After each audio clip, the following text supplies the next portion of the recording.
So mo na ang update karon diri guys sa mo ang panimalay sa mong pamuyo. Ito ang kwarto diri guys. Ito ang kwarto nga straight. Nawala siya. Happy pa ka. Ha? Happy pa ka. Yes, of course. Because that's happened in God's will.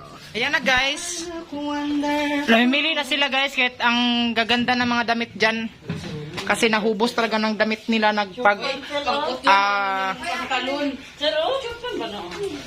nadala sa sa baha. Yun guys. Tapos na kami naglinis sa balay namin. Uwi na naman ako ngayon sa shop dahil dadalhin namin sa bahay namin yung gasol, yung ulam na naluto na. So guys, this is our day 3 here with Bagyong Paing. Once again, that was for today guys. Thank you for watching this video. Once again, this is Franco saying, bahalag po bre basta malipayon, and see you in our next future video uploads. Bye.